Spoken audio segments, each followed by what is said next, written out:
Good morning, students. How are you? I think you are very fine at your place. Beta, our last topic, factor affecting air pressure, is going on. So, their fourth point, Himalayan mountain, has been going on. तो बेटा Himalayan mountain जो है बता रहे थे कि Himalayan mountain कैसे, एक हल्का सा रिवीजन सा कर लेते हैं। हिमालयन माउंटेन जो हैं जो ऐसे बने हुए हैं, ये यहाँ से आने वाले मॉनसून को रोक लेते हैं। इसी तरह ही इस डायरेक्शन से, इसको कहते हैं सेंट्रल चाइना या सेंट्रल एशिया से आने वाली जो कोल्ड वेव्स है, इनको भी हिमालय रोक लेता है। अगर हिमालय नहीं होता तो ये कोल्ड वेव्स इंडिया के अंदर आ जाती, जिसकी वजह से इंडिया में का जो टेम्परेचर है वो ठंडा हो जाता। एक तो मैंने ये बता दिया, मानसून जो विंड्स हैं इनको ट्रैप कर लेता है, इनको उधर नहीं जाने देता। अगर चला जाएगा मानसून विंड तो इंडिया के अंदर डेजर्ट एरिया बन जाएगा। अब चलते हैं अपना नेक्स्ट टॉपिक जो है रिलीफ। रिलीफ का मतलब होता है कि वो जगह किस जगह पे, वेयर दैट प्लेस सिचुएटेड, क्या वो माउंटेन है, प्लेट्यू है, प्लेन है, क्या वो नियर द सी है। तो ये जो चीजें होती हैं ये रिलीफ के अंदर आती हैं। ठीक है, रिलीफ में क्या होता है, रिलीफ का भी फर्क पड़ता है। जैसे सबसे हाईएस्ट जो या हैवीएस्ट जो रेनफॉल है किस रीजन में होती है, मेघालय में। मेघालय में एक वन प्लेस है, that name is Mawsynram. Okay, that area receive more rainfall throughout the year है, throughout the year. Okay, जो उसको एक दिन में जो रेन मिलती है उतनी जैसलमेर जोधपुर वाले में 10 साल में जितनी बरसात होती है, रेन होती है, वो तो मेघालय जो है एक दिन में वो वाटर रिसीव कर लेता है। इतनी बरसात होती है, इतनी रेन होती है उस रीजन के अंदर। अच्छा, एक जैसे बेटा हर चीज के लिए, जैसे मैंने आपको टॉपिक्स बताए थे, लैटिट्यूड, रिलीफ, तो ये there are 6-7 topics which affect our climatic conditions. बेटा ये फैक्टर अफेक्टिंग जो एयर प्रेशर है वो अपन बाद में करेंगे।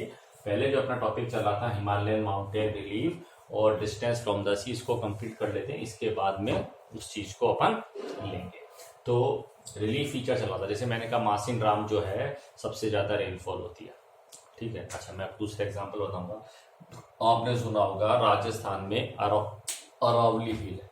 अरावली हिल की वजह से राजस्थान का जो ईस्टर्न पार्ट है, इसको अपन ईस्टर्न पार्ट बोले, Himalayan eastern part, and that is known as the Himalayan western part.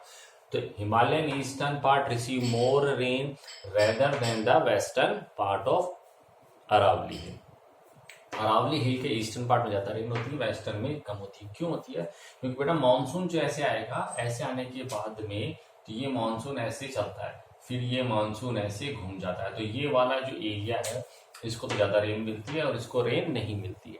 तो इनको टू टाइप से डिस्क्राइब करते हैं, windward side, windward side, and another is the levered side. I think you have already known these two words, but now I am going to describe these two again. Windward, wind facing area, wind facing area या cloud facing area जो होता है किसी भी mountain का, that area is known as windward side. Means suppose कीजिए ये Himalaya, sorry mountain है बेटा, ये माउंटेन है, ये माउंटेन का जो ये वाला फेस आया, ठीक है, क्लाउड्स इधर से आए, तो ये वाला that side is known as the windward side. So definition of windward side is wind facing area or cloud facing area of a mountain is known as the windward side. Okay, and opposite area is known as the leeward side. Means इसकी definition बनेगी, opposite side of windward side is known as the leeward side. This area receive more rain rather than this area. Okay, इसमें क्या होता है बेटा, clouds ऐसे आएंगे, clouds ऐसे आए और ये यहाँ पे फंस जाएंगे तो अपना ये वाटर इस एरिया में रिलीज कर देंगे। देन आफ्टर क्लाउड में B lighter and move away from this area. so this area always receive less rainfall. तो क्वेश्चन आ सकता है जैसे मासिन राम का ही आ जाए, मासिन राम जो है एरिया बहुत ज्यादा रेन लेता है, बट अपोजिट साइड या some kilometre away from the Mawsynram a area which receive drought. Why? तो you will say that drought area is known as a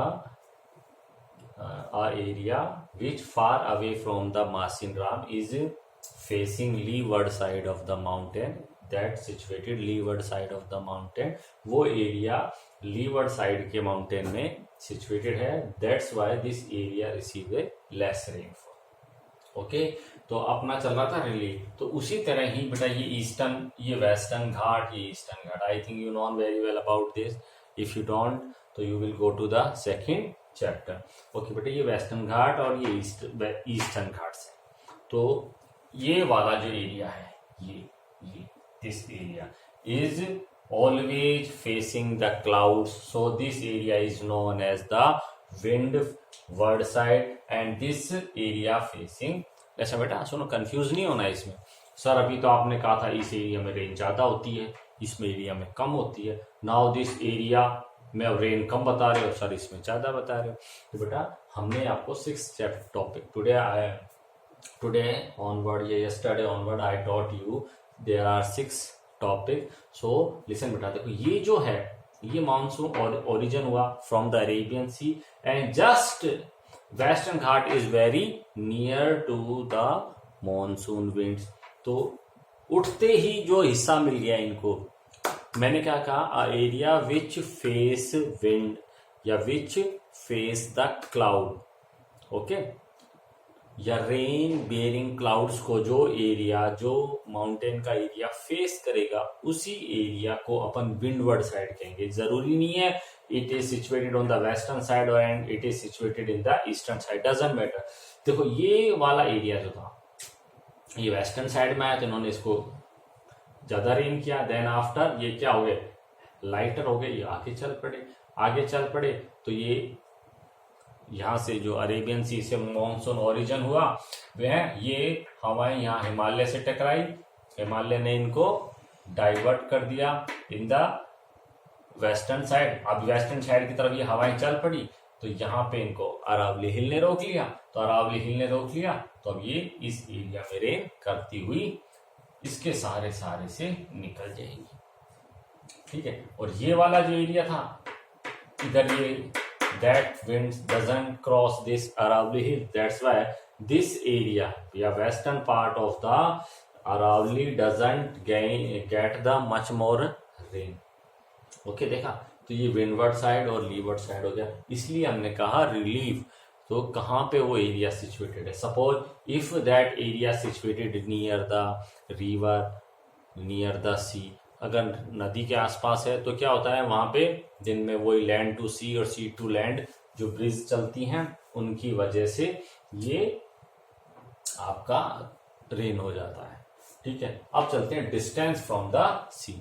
distance from the sea का मतलब है बेटा कि आप जो एरिया है, where is that area situated, that area, if that area is situated near the sea, near the reserve area, near the dam, so that area receive moderate type of temperature. Moderate type of temperature means neither too hot neither too cold. जैसे बेटा ये in Mumbai, Goa, Karnataka, Kerala, Tamil Nadu, Andhra Pradesh, Orissa, West Bengal, this area of always having a moderate type of a climatic condition because these area plus में Lakshadweep and Andaman and Nicobar, these area are situated very near to our sea.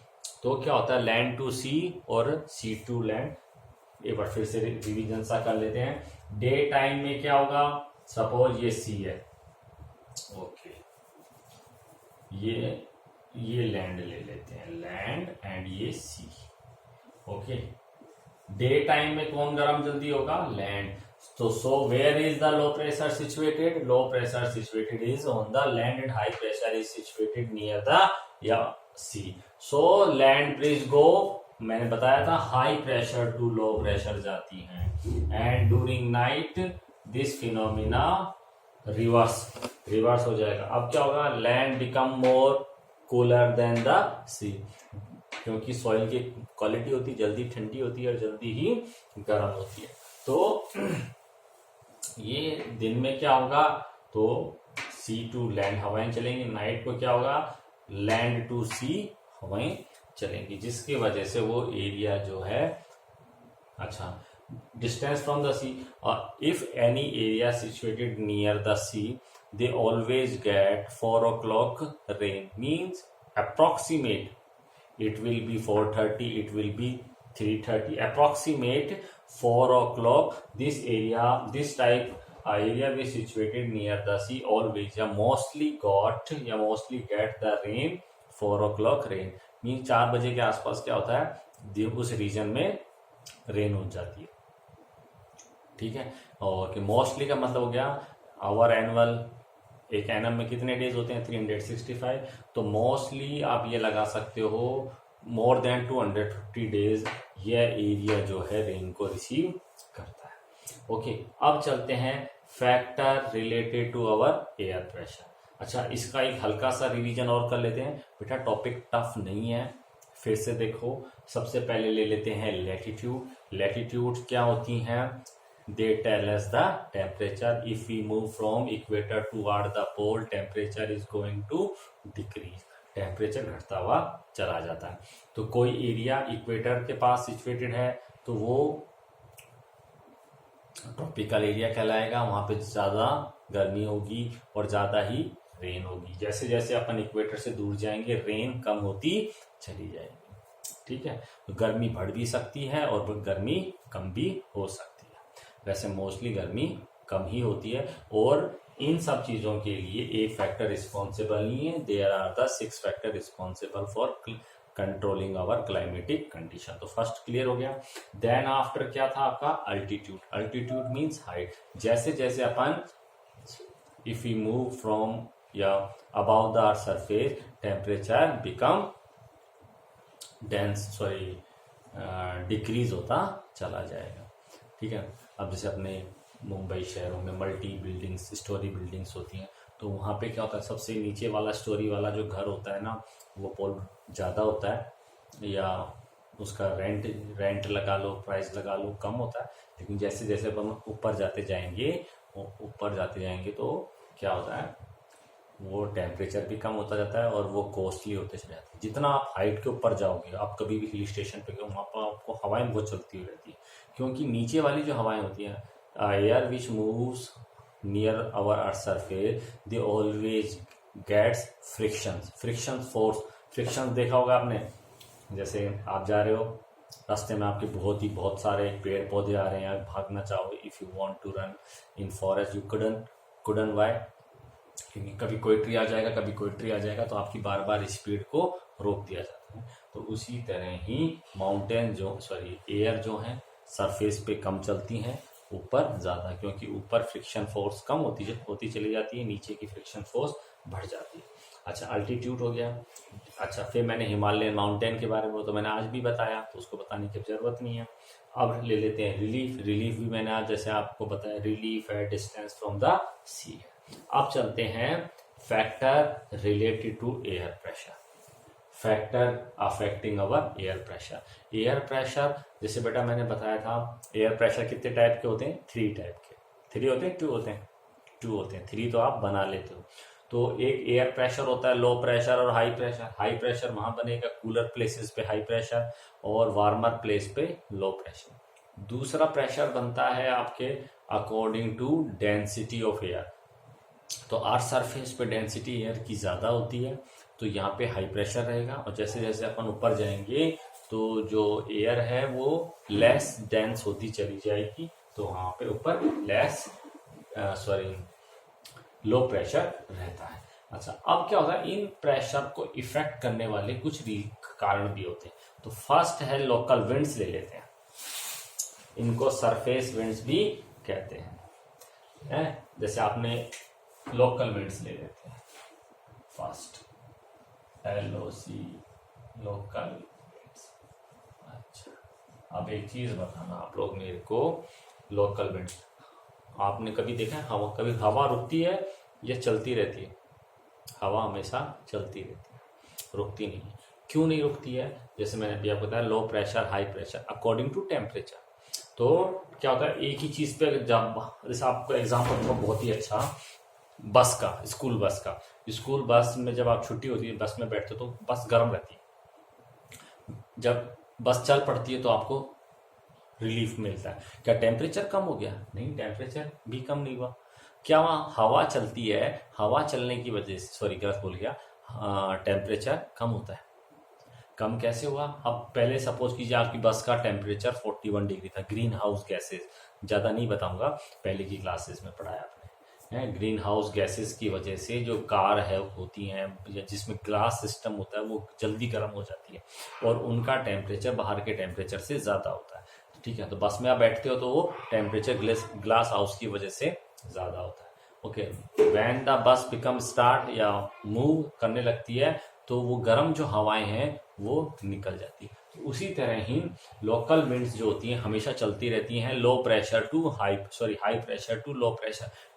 हवा चलती रहेगी, जैसे अपने दूध पीते हैं, चाय पीते हैं, गर्मा गर्म दे दिया मम्मी ने, फूक मार मार के आप उसको ठंडा कर लेते हो, ठंडा थोड़ी ना होता है, बस वो टेम्परेचर धीरे धीरे सेट होता चला जाता है। तो लोकल विंड्स जो होती हैं वो इसलिए चलती हैं ताकि टेम्परेचर लो प्रेशर और हाई प्रेशर बनता रहे, तो उसको मेंटेन करने के लिए। कभी हवा रुक जाती है तो आपकी हालत बहुत ज़्यादा खराब हो जाती है। तो ये तो हो गया लोकल विंड्स। तो एक तो लोकल विंड जो है हमारे एयर प्रेशर को इफेक्ट करती है। अच्छा, दूसरा है अपर air circulation. Upper air circulation, these type of the wind is known as the jet stream. They mostly about 12 kilometre from the earth surface. यह हमारे अर्थ सरफेस से 12 किलोमीटर अबाउ ये जो विंड्स होती हैं ये चलती हैं, इनको जेट स्ट्रीम्स कहते हैं। ठीक है, देखो ये जेट स्ट्रीम्स होती हैं, ये बहुत सारी जेट स्ट्रीम्स होती हैं तुम्हारे सिलेबस में। आज मैं सिर्फ 2 ही विंड्स के बारे में बताऊंगा। देखो सपोज कीजिए एक ग्लोब है, तो हमारी ये अर्थ है, ठीक है। जब हमारी अर्थ यूं घूमती है तो ईस्टर्न साइड से हवा हमको आती हुई लगती है। हमारी अर्थ घूमती है वेस्ट टू ईस्ट, तो हवा हमको आती हुई नजर आएगी ईस्ट टू वेस्ट। सो इनको हम मोस्टली ईस्टर्ली विंड्स भी बोल देते हैं। Wind which coming from the eastern side and moves toward the western side. Okay, इसी तरह से ही कुछ एयर जो होती हैं वेस्टर्न साइड से भी आती हैं और ईस्टर्न साइड में जाती हैं। तो this air known as the westernly, spelling सुन लो, WESTERLY, वेस्टर्नली, और वो ईस्टर्ली विंड्स होती हैं। ठीक है, ये क्या करती हैं, ये हमारे मॉनसून को इफेक्ट करती हैं। आपने सुना होगा वेदर रिपोर्ट है, मॉनसून कैसा होगा, न्यूज़पेपर में आने लग गया होगा अभी से, गर्मी ज़्यादा हो गई, मॉनसून कैसा होगा, मॉनसून कैसा होगा। तो हमारे जो वेदर रिपोर्ट से रिलेटेड जो ऑफिसर्स होते हैं, they always keep watching on these jet stream. In jet streams को ये स्टडी करते हैं। If they move properly regularly on their regular path, अगर ये अपने रेगुलर पाथ पे घूमती रहती हैं तो मॉनसून अच्छा होता है, ये माना जाता है। और अगर ये डिस्टर्ब हो जाती हैं तो मॉनसून अच्छा नहीं माना जाता। सर ये डिस्टर्ब कैसे होती हैं? ये हवाएं डिस्टर्ब होती हैं, कोई भी क्लाइमेटिक कंडीशन हो सकती है, कोई भी स्टॉर्म्स वगैरह बन सकते हैं, नेचुरल क्लाइमेटीज वगैरह भी जो होती हैं वो, या ह्यूमन मेड फैक्टर्स भी होते हैं। जैसे अगर आपने कोई न्यूक्लियर टेस्ट कर दिया तो ये हवाएं डिस्टर्ब हो जाएंगी, ये डिस्टर्ब हो जाएंगी तो इसका इम्पैक्ट हमारे मॉनसून पे पड़ेगा। सर मॉनसून पे कैसे पड़ता है, क्या होता है, देखो समझना, इनको ITCZ भी बोलते हैं, ITCZ, inter tropical convergence zone कहते हैं। बेटा ये टॉपिक मैं तुमको बाद में बताऊंगा, अभी आप इतना ही समझ लो, आगे के चैप्टर में इसको करेंगे। तो ये ईस्टर्नली और वेस्टर्नली विंड्स होती हैं, ईस्टर्न साइड से आने वाली और वेस्टर्न साइड से जाने वाली। ठीक है बेटा, गुड डे।